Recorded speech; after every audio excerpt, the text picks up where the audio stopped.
سلام بچه ها، خوش اومد به ویدیوی دیگه. من امیر شاتر هستم و میخوایم آنباکس کیمدی کنیم. اول با این آبیه شروع کنیم.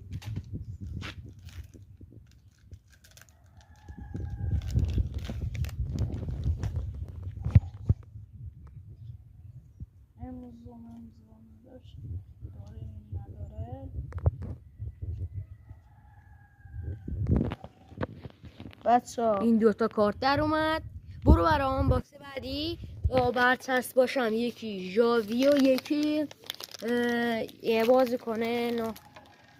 حاجی ما یه امضا برچسب در آوردیم از چه میدونم کی، به دردمون نخورد انداختیم.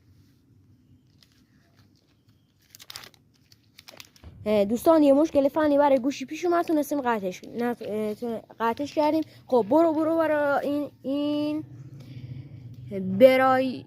برایتونه، درست میگم؟ بله. با منچستر این تو مسی نبود، پرچم مسی آرژانتینه. خب بیار کارتا را. کارت هم این کارت هست. خب حالا کداشا میخوایم بهتون بدیم کارتا رو. این کارت هر کی که زودتر زد، من تو ویدیو قبلی هم گفتم اینا یه بار مصرف کداش و اگه یه نفر بزنه دیگه نمیشه بقیه بزنن. هر کی زودتر زد نوش جونش. این کدشه. برو بعدی، کارت بعدی. این برایتونه، این کدشه. خب برو بعدی. این دوتا هم این دوتا.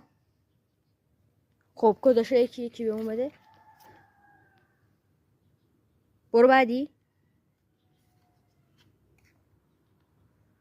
نوش جونتون باشه. نوش جونتون. فعلا تا ویدیویی بعدی، خدا نگهدار.